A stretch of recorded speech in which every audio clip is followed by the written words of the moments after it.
غزوہ خندق یعنی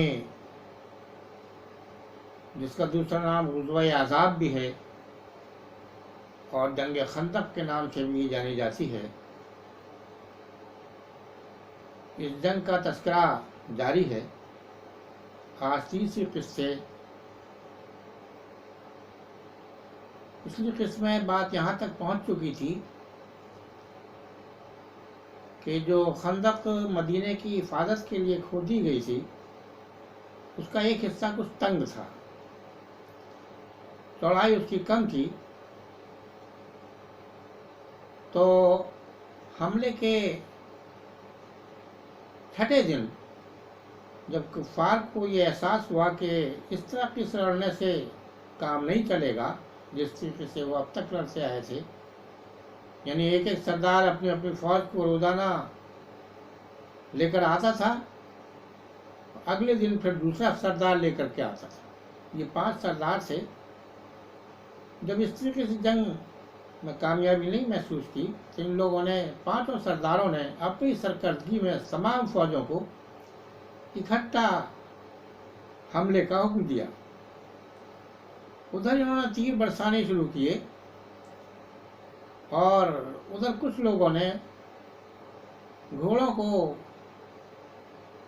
خندق کے پار کرنے کی کوشش کی، لیکن چونکہ خندق زیادہ تر حصہ خندق کا کافی چوڑا تھا، صرف ایک جگہ چھوٹی رہ گئی تھی، وہ تنگ تھی وہ جگہ، وہاں سے 4 لوگوں نے جو گھوڑوں کو اپنے میں ہمیش کیا، تو چاروں کے چاروں خندق کے پار سے، یعنی مسلمانوں کی فوج جس طرف تھی وہ ادھر پہنچ گئے۔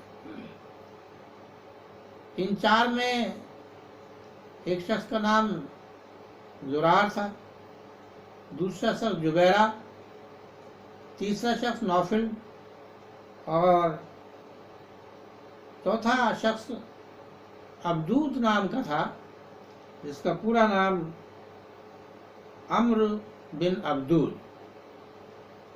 یہ 4 لوگ خندق کے پار ہو کر وہاں پہنچے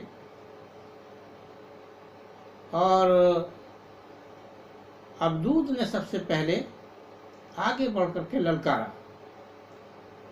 جو عام دستور عرب کے لوگوں میں تھا، جنگ شروع کرنے سے پہلے کچھ لوگ آگے نکل کر کے آتے تھے اور وہ للکارتے تھے کسی شخص کو کہ آئے میرے مقابلے کے لیے کون آتا ہے۔ تو جب یہ عمرو بن عبدود نے للکارا تو مسلمانوں کی طرف سے کوئی آواز نہیں اٹھی سوائے حضرت علی کرم اللہ وجہہ۔ رسول اللہ صلی اللہ علیہ وسلم نے ان کو یہ کہہ کر روکا کہ یہ عمرو بن عبدود ہے، تو حضرت علی رک گئے، ٹھہر گئے۔ اس نے پھر آواز لگائی،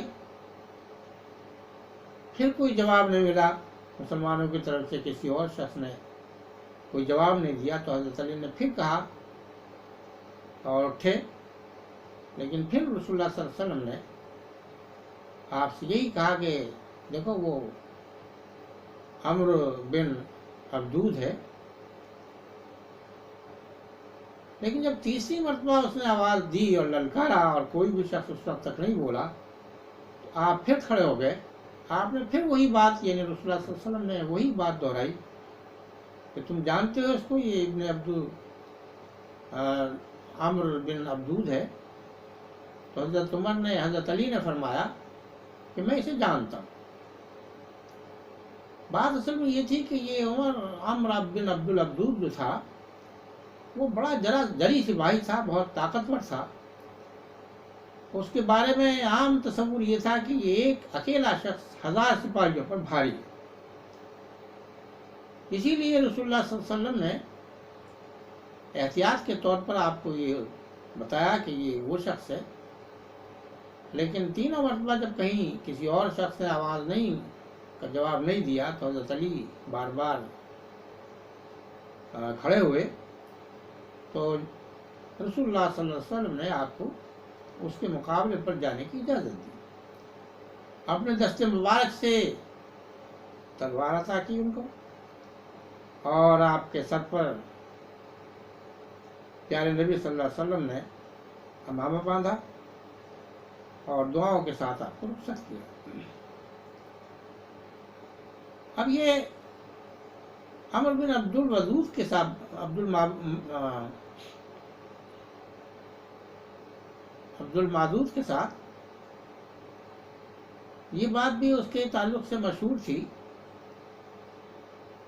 کہ اس کا کہنا یہ تھا کہ اگر کوئی شخص مجھ سے 3 باتوں کی درخواست کرے تو اس میں سے کسی ایک بات کی درخواست، ایک بات کو میں ضرور مان لوں گا. تو حضرت علی نے جا کر کے پہلے تو اس سے یہی سوال کیا کہ کیا تم وہی شخص ہو جس کا یہ دعویٰ ہے؟ میں نے کہا ہاں، یہ میرا دعویٰ ہے، میں وہی شخص ہوں. تو آپ نے فرمایا تو میری پہلی درخواست تم سے یہ ہے کہ تم اسلام قبول کر لو. اس نے کہا یہ تو ممکن نہیں ہے. پھر آپ نے فرمایا تو پھر دوسری درخواست یہ ہے کہ تم میدان جنگ چھوڑ کر چلے جاؤ. اس کا جواب اس نے دیا کہ میں قریشی عورتوں کی، قریشی خواتین کی طعنہ زنی نہیں سننا چاہتا. پھر حضرت علی نے کہا تو پھر مجھ سے لڑو، مجھ سے جنگ کرو. اب یہ شخص اس قدر مغرور تھا اپنی قوت پر، اپنے ہنر پر، اپنی جنگی مشقوں پر، ورزشوں پر، کہ اس نے کہا کہ یہ پہلی مرتبہ ایسا میرے سامنے ہو رہا ہے کہ آسمان کے نیچے کوئی شخص مجھ سے جنگ کی درخواست کرتا ہے. بڑے غرور کے ساتھ، تمطراق کے ساتھ اس نے یہ بات کہی. اب اس نے تلوار نیام سے نکالی، حضرت علی پہ اس نے حملہ کیا اور بڑا زبردست حملہ کیا. لیکن حضرت علی بھی ہوشیار تھے، انہوں نے اپنی سپر اس کے سامنے کی. اس قدر قوت کے ساتھ اس نے اپنی تلوار چلائی تھی کہ تلوار سے سپر آپ کی کٹ گئی اور کچھ حصہ تلوار کا آپ کی پیشانی سے پھر جا کر لگا، معمولی سا زخم اس سے آیا. اب یہ حملہ کر کے ابھی تیار ہی ہوا تھا دوسرے حملے کے لیے، اس لیے حضرت علی نے اپنی طرف سے حملہ کر دیا. اور حضرت علی نے جو حملہ کیا اس کے نتیجے میں حضرت علی کی تلوار، جو خود رسول اللہ صلی اللہ علیہ وسلم نے اپنے ہاتھوں سے مرحمت فرمائی تھی، اس کے شانے کو کاٹ کر اندر تک پیوست ہو گئی. حضرت علی نے اللہ اکبر کا نعرہ لگایا، جو اس بات کی دلیل تھا کہ آپ کو فتح حاصل ہوئی. اب باقی 3 لوگ، جبیر اور زرار اور نوفل، یہ تینوں حضرت علی کی طرف جھپٹے. تو حضرت کرار نے بھی ان کا اس انداز سے مقابلہ کیا کہ انہیں پیچھے لوٹنا پڑا، پلٹنا پڑا اور وہ بھاگنے لگے. تو حضرت عمر نے جبیر کا پیچھا کیا، تعاقب کیا. وہ دوڑتے ہوئے رکا تھوڑا، اس کے بعد برچھی آپ کے اوپر چلانی چاہیے، لیکن پھر ہاتھ روک لیا اور یہ کہہ کے آگے بڑھ گیا کہ عمر، آج کے احسان تم یاد رکھنا. یہ تو اب ظاہر ہے یہ شرمندگی مٹانے کے لیے لوگ اس طرح کی باتیں کہتے ہیں. وہ اصل میں حضرت عمر کے سامنے آنا بھی نہیں چاہتا تھا، اس کو بھاگنا ہی تھا، لیکن وہ ظاہر نہیں کرنا چاہتا تھا کہ میں ڈر کے بھاگ رہا ہوں. تو حضرت عمر سے اس نے اس طرح کی بات کہی. وہ ان کے ہاتھ تو نہیں آ سکا، لیکن بچ کے نکل گیا. اسی طرح جبیرہ بھی کسی طرح بھاگ کر کے ادھر ادھر نکل گیا، لیکن نوفل جب واپس بھاگ رہا تھا تو وہ اتفاق سے خندق کے اندر جا گیا۔ صحابہ کرام نے اس کے اوپر تیر چلانے شروع کیے تو اس نے نیچے سے پکارا، خدا کی قسم میں عزت کی موت مرنا چاہتا ہوں۔ تو حضرت علی نے تیر اندازوں کو روک دیا اور خود خندق کے اندر اتر کر اس کو تلوار سے قتل کیا، جس میں وہ یہ محسوس کر رہا تھا کہ اس طریقے سے قتل کیا جانا ایک طریقے سے باعث شرف ہوگا، اور تیروں کے ذریعے سے وہ بھی خندق میں پڑا ہوا آدمی مارا جائے، اس کے لیے اس کو شرمندگی کی بات تھی اس کے لیے۔ تو یہ تو 3-4 لوگوں کا واقعہ تھا، لیکن ادھر سے اس قدر زبردست تیر اندازی ہو رہی تھی کفار کی طرف سے، جواب میں مسلمان بھی تیر اندازی کر رہے تھے، اور ادھر سے پتھر بھی برسائے جا رہے تھے، تو اس قدر زبردست تیر اندازی تھی کہ ایک دم صورت ایسی تھی جیسے بارش ہو رہی ہوتی ہو۔ اور یہ اس دن کی جنگ سارا دن تقریباً اسی انداز سے تیر اندازی میں گزر گئی، جس کے نتیجے میں مسلمانوں کی 4 وقت کی نماز متصل قضا ہوئی، جس کا ذکر حدیث میں آتا ہے، جن کو آپ نے بعد میں ادا کیا۔ تو یہ اس قدر زبردست لڑائی تھی اس دن کی، اور اس قدر زبردست مشغولیت رہی تمام مسلمانوں کی، اور رسول اللہ صلی اللہ علیہ وسلم بھی اس میں شامل رہے۔ نتیجہ اس کا یہ ہوا کہ 4 نمازیں متواتر مسلمانوں کی بھی اور آپ کی بھی فوت ہو گئی۔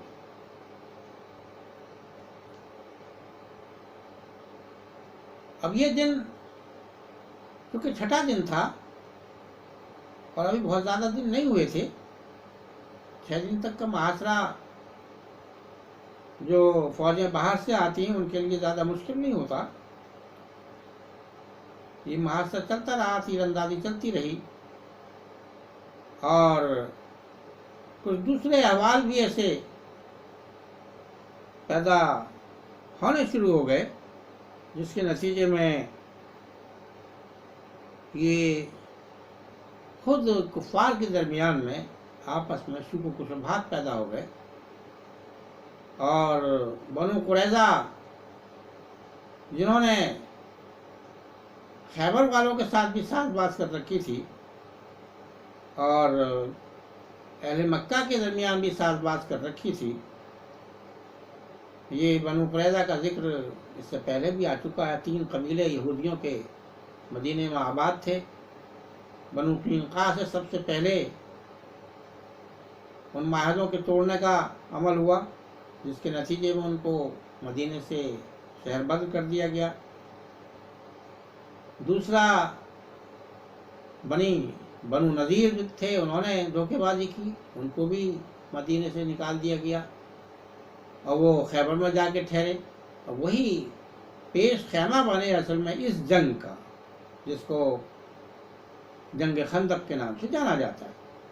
انہوں نے تمام یہودیوں کو، اپنے خیبر کے یہودیوں کو بھی اور ادھر ادھر اور دوسرے یہودی جو تھے ان کو بھی جنگ کے لیے اکسایا، اور چاروں طرف جو کفار کے یہ آبادیاں تھیں وہاں بھی جا جا کر کے ان کو اکسایا، اور اس نے بہت سے 10-15 قبیلے ان کی فوج پوری کی پوری مدینے میں پہنچ گئی۔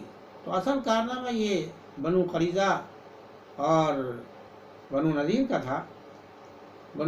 تھا بلکہ، اور بنو قریظہ ان سے ملے ہوئے تھے، اور انہوں نے وعدے دلائے تھے، اور یہ وعدے دلائے تھے کہ ہم تمہاری مدد کریں گے، حالانکہ بعد میں وہ مدد کرنے میں ہچکچائے اور اسی وجہ سے ان کے درمیان میں ایک دوسرے کے شکوک و شبہات پیدا ہوئے۔ حضرت نعیم نام کے ایک صحابی جو ابھی نئے نئے مسلمان ہوئے تھے، ان کے اسلام کا زیادہ لوگوں کو پتہ نہیں تھا، انہوں نے بھی ایک طریقہ ایسا اختیار کیا جس سے بنو قریظہ کے اور قریش کے درمیان کچھ شکوک و شبہات پیدا ہو جائیں۔ وہ اصل میں چونکہ ان کی دوستی قریش سے بھی تھی اور بنو قریظہ سے بھی تھی، تو بنو قریظہ میں جا کر کے انہوں نے کہا کہ بھئی تم تو یہیں آباد ہو اور مسلمان تو یہاں سے کہیں جانے والے نہیں ہیں، تمہیں انہی کے ساتھ رہنا ہے، یہ لوگ لڑ کے جنگ کر کے اس کا جو بھی نتیجہ ہو یہ تو چلے جائیں گے، یہاں سے یہاں رہنے والے نہیں ہیں، واسطہ تمہیں کو پڑھنا ہے مسلمانوں سے بعد میں بھی، تم کیوں بگاڑ لیتے اپنی ان سے بگاڑ سے۔ تو انہوں نے ایک ایسی ترکیب بتائی، ان کو کہا کہ بھئی تم ان کو اس وقت تک اپنی طرف سے فوج مت بھیجو جب تک تمہارے اپنے کچھ لوگوں کو وہ یرغمال کے طور پہ تمہیں نہ دے دیں۔ کیا اعتبار ہے ایسے لوگوں کا جو کسی بھی وقت میں چھوڑ کے چل دیں اور تم یہاں پھنس جاؤ۔ تو بنو قریظہ کی سمجھ میں یہ بات آئی، اور جب قریش ان کے ساتھ بات کرنے کے لیے گئے اور جو وعدہ یاد دلایا انہوں نے کہ تم نے ہم سے وعدہ کیا تھا کہ ہم تمہاری مدد کریں گے، تو وہ حضرت نعیم کی بات ان کے ذہن میں گھوم رہی تھی۔ انہوں نے یہی کہا کہ بھئی تم تو یہاں سے لڑ کے چلے جاؤ گے، کیا پتہ نہیں کس وقت چھوڑ کے چل دو یہاں سے، ہمیں تو یہیں رہنا ہے، اس لیے کوئی اطمینان کی بات ہونی چاہیے ہمارے، تاکہ اسی وقت ہم تمہاری مدد کریں گے۔ جب انہوں نے پوچھا کہ بھئی اطمینان کی کیا بات ہوگی، تو انہوں نے کچھ لوگوں کو ہمارے یہاں بھیج دو، یہ رقمال کے طور پہ ہم انہیں رکھیں گے، اس کے بعد پھر ہم تمہارا ساتھ دیں گے۔